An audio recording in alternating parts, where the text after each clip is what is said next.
Selamat berjumpa teman-teman.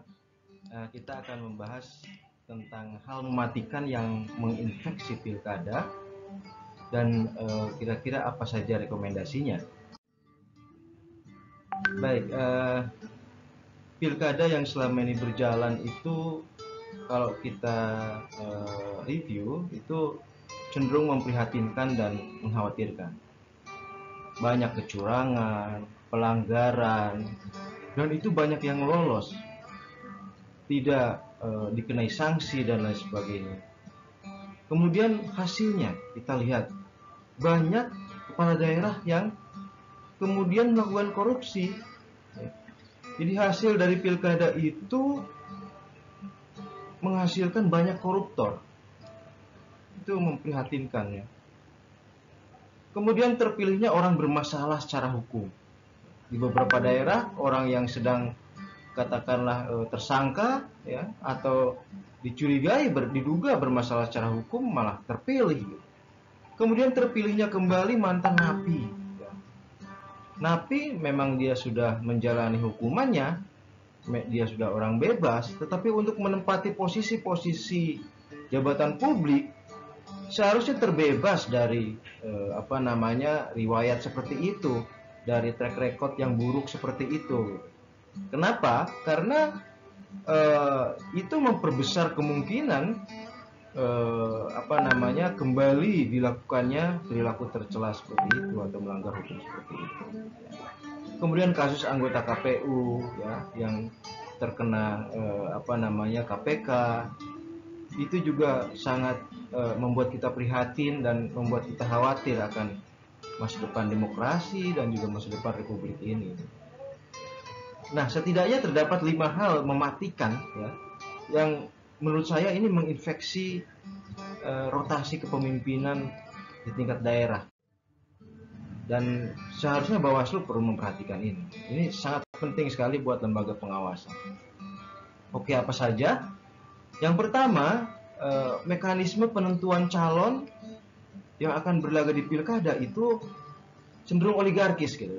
Mekanisme yang ada di internal partai politik itu kalau kita lihat hampir semuanya oligarkis. Penentuan secara sentralistis oleh elit pusat gitu ya. Meskipun ini calon pemimpin di kabupaten, di kota, itu tetap ditentukan oleh elit pusat gitu.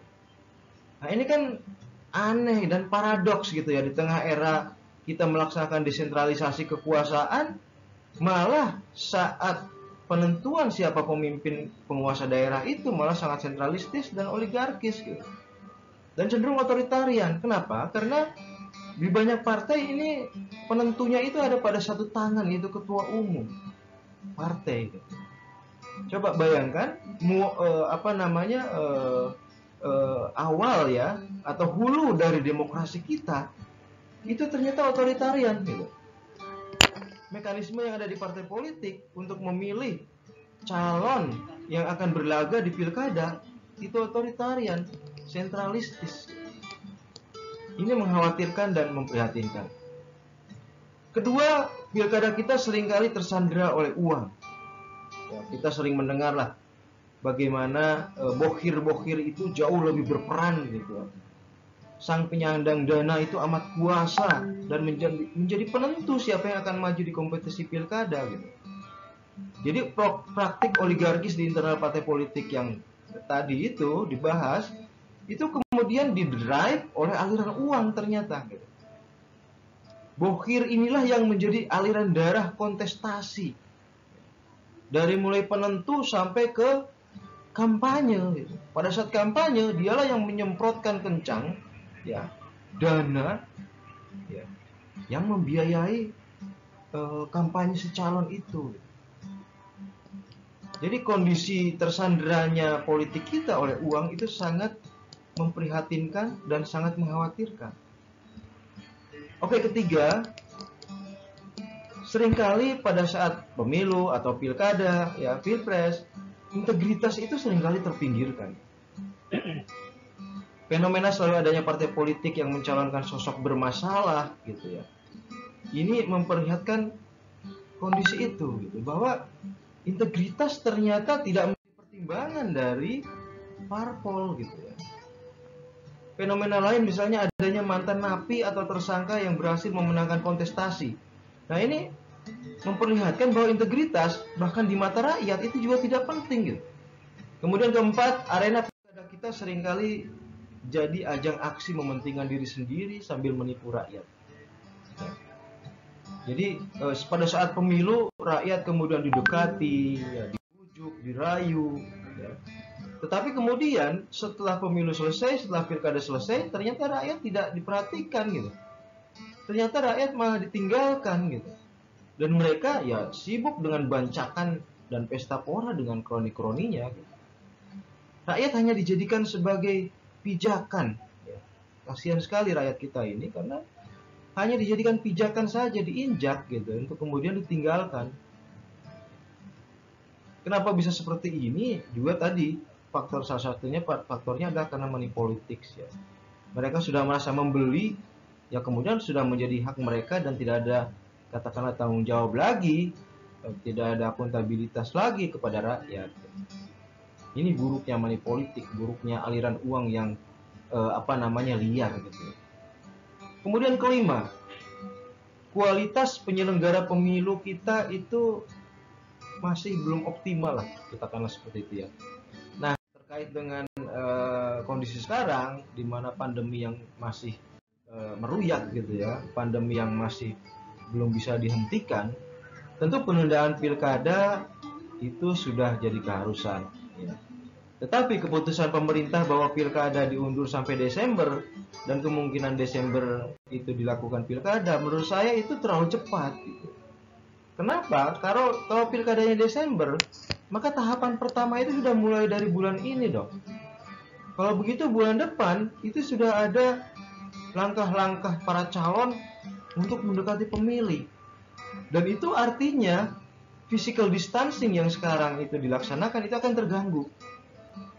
Apalagi rakyat yang sudah mulai katakanlah kesulitan ekonomi, begitu ada ajakan untuk berkumpul dengan iming-iming 50.000, 100.000, tentu dia akan datang dan kemudian akan berkumpul. Nah, ini berbahaya, gitu ya. Jangan sampai politik kita memasukkan warga negara ke dalam kondisi bahaya seperti itu. Karena itu menurut saya pemerintah seharusnya memundurkan pilkada ini jauh ke depan ya. Tahun depan lah. Kalau tahun depan, maka awal tahun depan baru dimulai tahap-tahap pertama. Maka awal tahun depanlah para calon mendatangi rakyat dan kemudian membuat acara-acara rapat, kemudian kampanye dan lain sebagainya. Jadi itu sudah cukup aman karena prediksi kita mungkin akhir tahun itu katakanlah pandemi sudah mereda. Itu harapannya. Ya. Dengan demikian pas gitu. Begitu pandemi sudah mereda, sudah tidak ada lagi kekhawatiran ya, maka tahapan pilkada dimulai kira-kira mungkin sekitar ya Februari Maret gitu ya, dan nanti akan selesai di September Oktober gitu, kemungkinan begitu. Itu yang terbaik menurut saya ya. Dan apapun opsinya sekarang kan sedang digodok apakah pakai Perpu atau bagaimana. Nah, hendaknya sudah menyertakan perbaikan dari 5 infeksi tadi itu ya, 5 penyakit tadi itu. Kenapa? Karena kalau itu tidak dihilangkan, maka percuma saja kita melakukan rotasi kepemimpinan, proses-proses demokrasi, kalau di dalamnya terdapat penyakit-penyakit yang mematikan itu gitu ya. Itu wabah, ya, wabah politik. 5 hal itu wabah politik yang mematikan. Karena itu harus dipikirkan, dievaluasi agar itu bisa dihilangkan. Bagaimana caranya? Nah, ini sebenarnya kesempatan. Penundaan pilkada ini kesempatan untuk melakukan evaluasi, untuk memikirkan hal ini agar kemudian penyakit-penyakit mematikan itu bisa dihilangkan. Gitu. Nah, 5 virus mematikan tadi itu akan membawa kehancuran republik ya, kalau itu diabaikan dan tidak dilakukan perbaikan. Seperti virus corona, virus mental, 5 virus mental tadi itu mematikan. Karena di dalamnya itu ada perilaku-perilaku korup, non-demokratis, sentralistik, otoritarian, ya, yang tentu saja akan membusukkan negara ini. negara ini kan bisa dilihat sebagai organisme yang bisa sehat tapi juga bisa membusuk. Nah, perilaku-perilaku non-demokratis, korup, sentralistik, otoritarian itu bisa membusukkan republik. Dan itu harus dicegah. Gitu ya. Bagaimana caranya agar kita bisa menghilangkan 5 penyakit tersebut? Nah, sebagai rekomendasi misalnya pertama penentuan calon memang di luar wewenang Bawaslu ya. Namun demikian Bawaslu bisa melakukan sosialisasi akan pentingnya mekanisme demokratis di internal parpol. Karena mekanisme yang oligarkis itu hanya bisa dihentikan dengan memberikan kesadaran kepada parpol bahwa mekanisme di internal parpol itu harus diubah menjadi mekanisme yang demokratis. Dengan mekanisme yang demokratis, maka proses demokrasi ini tentu akan diawali dengan proses yang demokratis juga di internal parpol. Kemudian yang kedua, mungkin Bawaslu perlu mengoptimalkan pengawasan terhadap aliran uang dalam pemilu. Selama ini sudah ada LADK ya kan, dan laporan-laporan lain. Tetapi selama ini pula itu hanya formalitas. Kita akui bahwa itu hanyalah formalitas gitu ya. Laporan-laporan awal dana kampanye, laporan akhir kampanye, dana kampanye itu seperti dipoles saja dan itu tidak real gitu. Kita tahulah bertahun-tahun ini bahwa laporan-laporan itu seperti pemoles saja, seperti topeng saja bahwa di depan aliran dana kampanye itu berlangsung dengan baik gitu. Padahal pada kenyataannya di lapangan itu luar biasa kotor gitu ya. Apalagi dengan ada peran bokir, dengan ada peran calo-calo pemilu gitu ya, dan lain sebagainya. Kemudian yang ketiga, Bawaslu perlu memperhatikan faktor integritas agar pilkada menjadi filter integritas.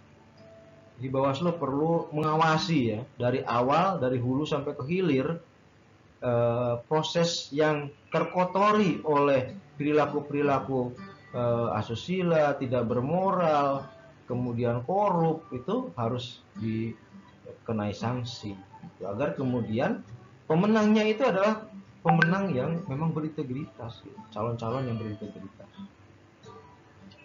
Kemudian keempat, mungkin baik juga tetap dilakukan fakta integritas kepada calonnya agar kemudian rakyat tidak dibohongi. Sekarang ini kan saat pemilu semua janji akan memperbaiki kehidupan rakyat, memperjuangkan kepentingan rakyat, tetapi begitu pemilu selesai yang dilakukan adalah menaikkan tarif tol, menaikkan tarif listrik, menaikkan tarif BPJS, kemudian menaikkan BBM dan lain sebagainya. Ini rakyat seperti dibohongi gitu ya. Jadi setelah pemilu rakyat malah dicekik gitu.